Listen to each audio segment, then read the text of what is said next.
शोधून काढलेलं आहे. आणि वाचन चळवळ काय असते हे अगदी खेडोपाडी जाऊन गावपट्ट्यावर त्यांनी सांगितलेलं आहे. त्यांचा त्याग फार मोठा आहे. आता शेवटच्या भाषणातच त्यांनी सांगितलं की स्पर्धा परीक्षेसाठी मी इथं वारीला पुस्तक देतो. त्यांनी असे हजारो लोकांना मदत केलेली आहे. त्यांचं गुणगौरव करणं थोडं काय सोपं नाही, एवढं काम त्यांनी केलेलं आहे. आदरणीय पतंगराव कदम आणि त्यांच्या जयंतीनिमित्त आज आपण उपस्थित असलेले सर्वजण, या कॉलेजच्या प्राचार्य पाटील मॅडम, प्राचार्य गोलगडे, माझ्याबरोबर आलेले आमच्या आदरणीय आदरणीय मुजावर सर, या खोत सर आहे, या कार्यक्रमासाठी उपस्थित असलेले आपण सर्व प्राध्यापक वर्ग, विद्यार्थी विद्यार्थी. चव्हाण सरांचं भाषण हे लोकांना म्हणजे स्मरणात ठेवण्यासारखं असते. त्यांच्या आठवणी, त्यांनी सांगितलेलं ते काय आहे.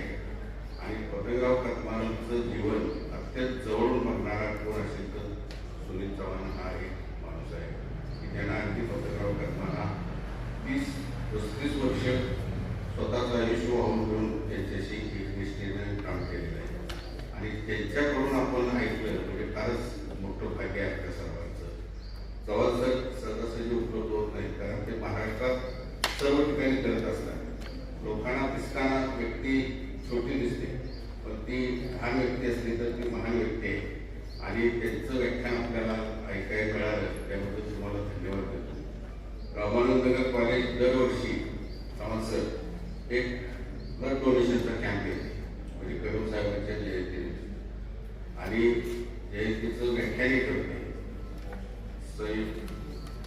आता योगायोगाने हे दोन्ही क्षण एकाच दिवसात हे वेगवेगळे असतात, परंतु आपण या ठिकाणी ब्लड डोनेशनचाही कॅम्प चालू आहे आणि या ठिकाणी जयंतीचं व्याख्यानही ठेवलेलं आहे. आपण सर्वजण या ठिकाणी उपस्थित झाला तुम्हाला धन्यवाद देतो. पतंगराव कदम एक साधी व्यक्ती, संस्थळा जाताना स्वतःच्या डोक्यावर रेल्वेने जाऊन पुण्यात त्यांनी आपलं बस्तान मांडलं. तो माणूस इतकं करू शकेल असं कुणाच्याही स्वप्नात नाही. प्रत्यक्षात परमेश्वर खाली आला तरी सुद्धा एवढ्या घटना करू शकत नाही.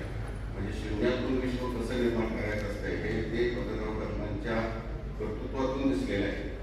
त्यांची ख्याती फक्त इथं महाराष्ट्रात, पुण्यात, मुंबईत असं राहिली नाही, तर ते दिल्लीसारख्या ठिकाणी त्यांनी जे विश्व निर्माण केलं आहे ते बघितल्यानंतर सुद्धा आपण म्हणजे आश्चर्यचकित होतो. रोहतक रोडला पतंगराव कदमांच्या भारतीय विद्यापीठ नावाचं एक मेट्रोचं स्टेशन आहे. एवढंच नव्हे तर मुंबईसारख्या ठिकाणी सुद्धा त्यांनी कॉलेज काढलेलं आहे. आणि ह्या सर्वांचं काम आता आपले नेते विश्वजित कदम हे सुद्धा अत्यंत कसोशीने आणि प्रामाणिकपणे ते पाळत आहे. या कार्यक्रमासाठी आपण बहुमूल्य आपला वेळ दिला. पतंगराव कदम काय होते त्याची फिल्म जर बघितली तर तुम्हाला ते समजून येईल. कदम साहेबांचं आयुष्य हे अत्यंत कष्टातून गेलेलं आहे आणि त्यांनी अखेरपर्यंत आपल्या जवळच असलेल्या पुण्याच्या वोटिंगमध्ये शिक्षण घेतलेलं आहे. आणि तिथून ते पुढं पुण्याला गेले. म्हणजे ज्यांना कुठली दिशा नव्हती की आता काय होईल आपलं, आणि त्यातून त्यांनी मार्ग काढला आणि त्या मार्गातून त्यांनी आपलं यश संपादन केलं. असं यश संपादन करताना सतत एक विचार होता की मला माझ्या जनतेसाठी काहीतरी करायचं आहे आणि या विचारासाठी शिक्षणाची दारी करून दिली. अगदी एका छोट्याशा खोलीमध्ये सुरू झालेलं भारतीय विद्यापीठ त्या काळी साहेबांनी लावलेलं छोटंसं रोपटं